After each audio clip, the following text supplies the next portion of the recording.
Hello everyone, welcome और welcome back to my channel. So guys, आज हम सीखेंगे ये स्लीव खिमार यानी जिल्बाब, जिसको बनाने के लिए हम 2.5 से 3 मीटर कॉटन फैब्रिक ले लेंगे।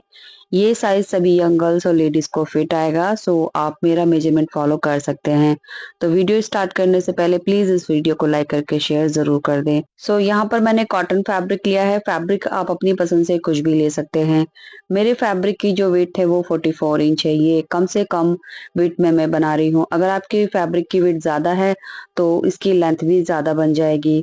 इसके बाद यहाँ पर हमारे फैब्रिक का जो लेंथ है वो मैं आपको दिखा देती हूँ। देखिए, किनारे वाली साइड से मैंने कपड़े को इस तरह से डबल करके रखा है।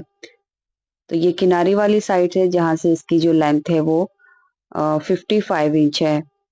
तो तकरीबन ये हमारा 2.25 मीटर है। तो आप इसको 2, 2.5 या फिर 3 मीटर फैब्रिक में आराम से बना सकते हैं। तो जितना फैब्रिक होगा उसी के अकॉर्डिंग लेंथ होगी। तो फिलहाल मेरे पास 2.25 मीटर फैब्रिक मैंने डबल करके रखा है। ये कपड़े की बंद वाली साइड है। अब इसको हम खुली साइड की तरफ फोल्ड करते हुए ट्रायंगल शेप में इस तरह से बिछा लेंगे। बंद वाली साइड मेरी तरफ है और ये ओपन वाली साइड है। तो यहाँ पर 2 लेयर ओपन है और एक जो लेयर है वो फोल्ड है। अब यहाँ से जो एक्स्ट्रा फैब्रिक है इसको हाफ में फोल्ड कर लेंगे इस तरह से, और ऊपर वाली लेयर पर हमने आधा इंच कपड़े को ओवरलैप करके रखना है जितना ये सिलाई में जाएगा। तो यहाँ फ्रंट वाला पार्ट हमारा लेंथ में बढ़ेगा और बैक पार्ट में थोड़ी सी जॉइंट आएगी। इसके बाद खुली साइड में यहाँ पर जो भी लेंथ रहेगी, ये देखिए मेरे फैब्रिक की जो लेंथ है वो अभी 44 इंच है।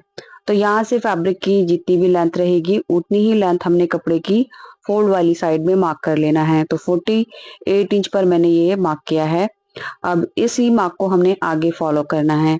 आपके फैब्रिक की लेंथ कुछ भी हो सकती है, यानी जितनी भी लेंथ ले रहे हैं या फिर जितना अर्ज है उसके अकॉर्डिंग ये लेंथ आएगी। अभी हमने जितने भी ये मार्क किए हैं सभी को लाइन अप कर लेंगे।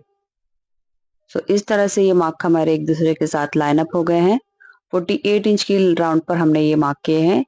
इसके बाद इसकी कटिंग कर लेंगे।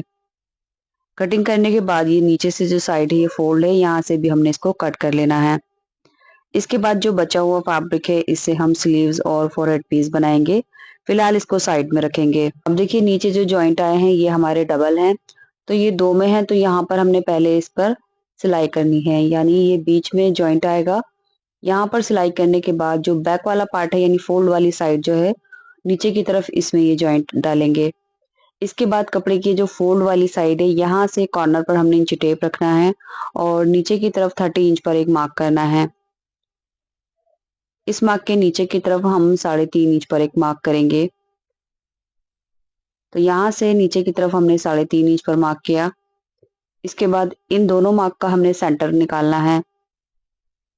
तो इस तरह से सेंटर मार्क करने के बाद हमने यहाँ इंची टेप रखना है सेंटर पर, और आगे की तरफ हम 1.5 इंच पर मार्क करेंगे। तो ये 3 पॉइंट हमारे हैं मार्क के, तो इसको हमने इस तरह से गोलाई देकर मिलाना है। तो फ्री हैंड से हमने इस तरह से गोलाई देनी है। तो यहाँ पर प्रॉपर गोलाई आनी चाहिए ऐसे करके।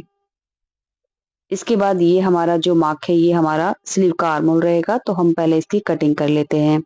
कटिंग करने के बाद देखिए, इसकी जो गोलाई है वो मैंने 5.5 इंच ली है इस तरह से। तो आप इस तरह से भी चेक कर सकते हैं, ये पूरा 5.5 इंच है। तो 5.5 मैंने इसलिए लिया है क्योंकि मुझे अपनी स्लीव की जो यहाँ से गोलाई है वो 11 इंच चाहिए। तो ये प्रॉपर मेरा लूज है 11 इंच पर। तो इसलिए मैंने इसको 5.5 इंच लिया है। आपको जितना भी चाहिए बस उसका हाफ करके यहाँ पर गोलाई लेनी है। अगर आपका बड़ा साइज है तो आप इसको नीचे से भी बढ़ा सकते हैं, और कम साइज है तो मार्क के अंदर की तरफ से कट कर सकते हैं। तो ये आपके साइज के ऊपर डिपेंड करता है। बाकी आप मेरा साइज भी फॉलो कर सकते हैं, ये स्टैंडर्ड साइज है। नीचे की तरफ हमने एक सेंटर का मार्क किया है यानी कट लगाया है जिस पर हम स्लीव अटैच करेंगे।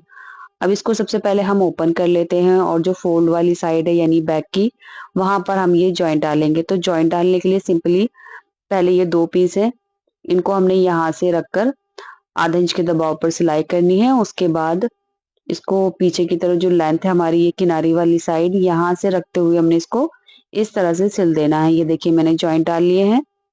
अब इसको दोबारा से फोल्ड करेंगे एंड यहाँ पर मैं आपको दिखा देती हूँ ये कटिंग के बाद इसकी जो शेप है वो किस तरह से है। सो ये हमारा हाफ सर्कल पीस है जिसमें नीचे की तरफ आप 2 होल देख सकते हैं एंड बिल्कुल बॉटम में एक जॉइंट आया है जो कि बैक साइड में रहेगा। इसके बाद इसकी जो रॉन्ग साइड है वो हम ऊपर कर लेंगे और इसकी राइट साइड अंदर की तरफ फोल्ड करके इस तरह से रख लेंगे। अभी ये कपड़े की बंद वाली साइड है, तो यहाँ इंच टेप रखेंगे और नीचे की तरफ 11 से 11.5 इंच पर मार्क कर लेंगे। तो मैंने 11 इंच मार्क किया। अब 11 इंच से नीचे तक हमने इसको आधा इंच के दबाव पर सिलाई कर देनी है। तो यहाँ पर मैंने सिलाई कर दी है। ये इतना हमारा फेस ओपनिंग का रहेगा। अब इसमें हम फोरहेड पीस और स्लीव लगाएंगे, जिसके लिए बचे हुए फैब्रिक में हमने पहले स्लीव कट करनी है, उसके बाद फोरहेड पीस। तो इन दो पीस में से हम एक पीस ले लेंगे और स्लीव कट करेंगे। किनारी वाली साइड से कपड़े को इस तरह से डबल करेंगे, उसके बाद 4 फोल्ड कर लेंगे। तो यहाँ से इसकी जो चौड़ाई है वो हम 7 इंच लेंगे और स्लीव की जो लेंथ है वो 8 इंच लेंगे। कपड़े को हमने 7/8 पर फोल्ड किया है, उसके बाद इसको कट कर लेंगे। अभी ये 4 फोल्ड है। तो ये हमारा स्लीव का फैब्रिक रहेगा। तो स्लीव की लेंथ आप चाहें तो बढ़ा भी सकते हैं।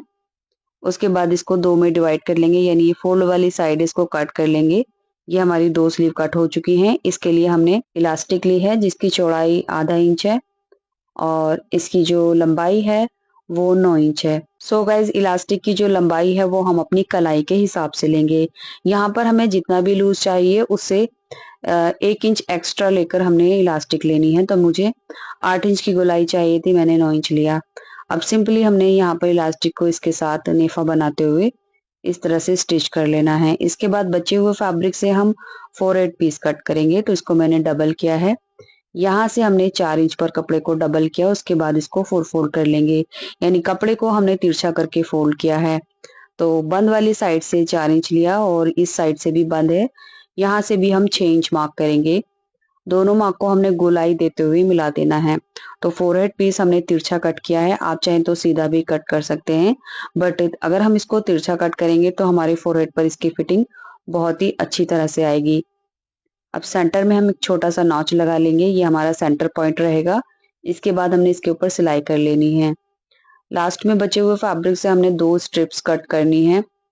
स्ट्रिप्स की जो चौड़ाई है वो हम 1.5 इंच लेंगे और इनकी जो लेंथ है वो हम 15 इंच लेंगे। सिंपली दोनों स्ट्रिप्स को भी हमने इस तरह से फोल्ड करके स्टिच करना है। ये 2 स्ट्रिप्स हमारे पीछे की तरफ टाई अप करने में यूज होंगी। तो आप चाहें तो इसको एज ए डोरी भी स्टिच कर सकते हैं या फिर सिंपल इस तरह से स्ट्रिप बनाकर भी स्टिच कर सकते हैं। ये दोनों स्ट्रिप्स हमारी सिल चुकी हैं। अब फोरहेड पीस की जो ओपन साइड है यहाँ पर भी हम एक पैर की सिलाई लगाकर इसको बंद कर लेंगे। इसके बाद इलास्टिक स्लीव बनाएंगे, जिसके लिए इलास्टिक को हमने यहाँ रखना है। कपड़े की रॉन्ग साइड पर रखते हुए इस तरह से इलास्टिक की चौड़ाई से थोड़ी सी चौड़ाई लेते हुए नेफा फोल्ड करना है और इलास्टिक का ये वाला जो सिरा है यहाँ पर फैब्रिक के साथ 2 से 3 सिलाई लगाकर सिक्योर कर देंगे। इसके बाद यहाँ पर हमारा जितनी भी इलास्टिक की चौड़ाई है उससे थोड़ी सी चौड़ाई ज्यादा लेते हुए हम नेफा फोल्ड करके सिर्फ फैब्रिक के ऊपर सिलाई लगाएंगे, इलास्टिक सिलनी नहीं चाहिए। एंड आगे की तरफ इलास्टिक को खींचते हुए यहाँ पर इस सिरे को भी हमने अच्छे से लॉक कर देना है। इसके बाद खींचते हुए सभी गैदर्स को इक्वल करेंगे और इसमें फिटिंग लगाएंगे। अब यहाँ पर हमने आधा इंच का दबाव लेना है और पीछे की तरफ यहाँ से हम जो स्लीव की फिटिंग है वो यानी आर्म होल है वो 6 इंच पर बनाएंगे। आर्म होल की कटिंग हमने 5.5 इंच पर की थी, लेकिन वो गोलाई में कट हुआ है तो सिलाई करने पर वो थोड़ा सा बढ़ जाएगा, इसलिए स्लीव का आर्म होल हम आधा इंच एक्स्ट्रा लेंगे। तो लीजिए, ये इस तरह से हमारी ये स्लीव तैयार हो गई है। एंड इसी तरह से हम अपनी दूसरी स्लीव भी तैयार कर लेंगे। तो दोनों स्लीव को हमने इस तरह से तैयार कर लिया है। अभी स्लीव को साइड में रखेंगे एंड इसके बाद हम अपना फोरहेड पीस लगाएंगे। तो फोरहेड पीस के लिए 2 स्ट्रिप्स हमने तैयार की हैं और ये फोरहेड पीस है। तो इसके सेंटर और जो हमारा खिमार है इसके सेंटर पर हमने मार्क करना है। दोनों सेंटर पॉइंट को एक दूसरे के सामने रखेंगे और यहाँ से इसको स्टिच करेंगे। दोनों सिरों के स्टार्टिंग में हम यहाँ पर ये स्ट्रिप्स भी अटैच करेंगे इस तरह से। तो पहले सेंटर से हमने इसको रखना है और इसकी जितनी भी लेंथ है साइड में पकड़ते हुए चेक करेंगे, यानी इसके बराबर इसको इधर लेकर जाएंगे और यहीं से हमने इसको सिलना स्टार्ट करना है। और फोरहेड पीस का जो ये सिरा है यहाँ इसके नीचे या फिर ऊपर की तरफ हमने स्ट्रिप्स को रखना है और आधा इंच का दबाव लेते हुए सिलाई को अच्छे से लॉक करेंगे। उसके बाद पीछे की तरफ हमने यहाँ से थोड़ा थोड़ा पकड़ते हुए सिलाई करनी है, क्योंकि फोरहेड पीस हमारा गोलाई में कट हुआ है तो हम इसको थोड़ा-थोड़ा सा सेट करेंगे और स्टिच करेंगे, जिसकी वजह से जो गोलाई है वो प्रॉपर आएगी।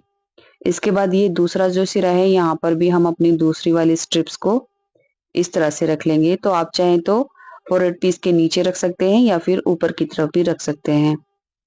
तो लीजिए, इस तरह से हमारा फोरहेड पीस और स्ट्रिप्स लग चुका है। अब हमने जो इसका फ्रंट वाली साइड है, ये वाली, यहाँ पर सिलाई लगानी है, जिसके लिए खिमार को आप चाहें तो रॉन्ग साइड में भी रख सकते हैं या फिर राइट साइड में भी। मैं रॉन्ग साइड में रख रही हूँ। यहाँ पर आधा इंच का जो दबाव है वो रॉन्ग साइड में पलटते हुए हमने सिलाई को अच्छे से लॉक करना है और एक पैर की सिलाई लगानी है। अब ये सिलाई लगाने का जो पर्पज है कि यहाँ से जो फोरहेड पीस का दबाव है वो भी सेट हो जाएगा और नीचे से भी जो फैब्रिक है वो अंदर की तरफ फोल्ड हो जाएगा। तो दूसरी तरफ लाकर इस सिलाई को अच्छे से पक्का करके निकाल देंगे। तो लीजिए, इसी के साथ हमारा फोरहेड पीस लग चुका है। अब हमने इसकी स्लीव लगानी है। तो स्लीव लगाने के लिए पहले मैं खिमार को रॉन्ग साइड में टर्न कर लूंगी। एंड यहाँ से आप देख सकते हैं ये जो 2 होल हैं, इनको मैं साइड में कर लूंगी। अभी आप देख सकते हैं दोनों साइड में स्लीव कुछ इस तरह से आएंगी। तो सेंटर की तरफ हमने जो नॉच लगाए थे, यहाँ पर हम ध्यान रखेंगे, ये सेंटर के नीचे की तरफ नॉच है, यहीं से हमने स्लीव लगानी है। स्लीव राइट साइड पर है और स्लीव को हमने इसके अंदर इंसर्ट करना है। अभी स्लीव की जो फिटिंग वाली साइड है, ये वाली, ये हमने नीचे की तरफ पॉइंट करनी है और यहाँ से गोलाई में पकड़ते हुए आधा इंच का दबाव लेकर सिलाई लगा देंगे। तो इस तरह से हमने स्लीव को अटैच कर लिया है और ओपन होने के बाद ये देख सकते हैं आप, इसकी जो गोलाई है वो प्रॉपर आई है, कहीं भी कोई झोल सिलवट नहीं आया है, पूरी अच्छे से गोलाई में बैठी है। इसी तरह से हमने इसमें दूसरी साइड में भी स्लीव लगा ली है, ये देख सकते हैं आप, ये भी बहुत ही फिनिशिंग के साथ लगी है। तो यहाँ पर हमारा खिमार रेडी हो चुका है। अब लास्ट में हमने नीचे की तरफ जो घेरा है उसको फोल्ड करना है। तो नीचे सिंपली हमने घेरे को 1/4 इंच डबल फोल्ड करके सिलाई करनी है इस तरह से। तो सिलाई करते हुए बस एक चीज का ध्यान रखना है, कपड़े को हमने थोड़ा थोड़ा सा सेट करके स्टिच करना है, क्योंकि जब कोई गोलाई वाली साइड हम फोल्ड करते हैं तो उसमें झोल नहीं आना चाहिए। उसके लिए कपड़े को थोड़ा थोड़ा सा फोल्ड करेंगे तो बहुत ही अच्छे से फिनिशिंग आएगी। तो लीजिए, घेरा भी मैंने फोल्ड कर लिया है और इसी के साथ हमारा खिमार तैयार हो चुका है। अब इसको पहनना कैसे है, वो फेस वाली जो साइड है मैं आपको डमी पे के ऊपर करके दिखा देती हूँ। देखिए, सिंपली खिमार को इस तरह से रखेंगे और ये जो स्ट्रिप्स हैं वो आप ऊपर की तरफ से भी टाई अप कर सकते हैं इस तरह से, और आप चाहें तो ये स्ट्रिप्स को अंदर की तरफ भी, यानी चोटी के पीछे नीचे की तरफ भी आप इसको टाई अप कर सकते हैं। तो पीछे की तरफ लाते हुए जस्ट चोटी के नीचे हम अच्छे से इसको टाई अप कर लेंगे। तो फेस के ऊपर किस तरह से रखना है ये आपको मैं वीडियो में दिखा चुकी हूँ, क्योंकि इसके रिगार्डिंग मुझे काफी कमेंट आते हैं कि इसको पहनना कैसे है, वो आपने बताया नहीं है। अब स्लीव वाली जो साइड है वो मैं आपको खुद पहन कर दिखाऊंगी। सिंपली जो स्लीव है वो कुछ इस तरह से आएंगी, ये देखिए।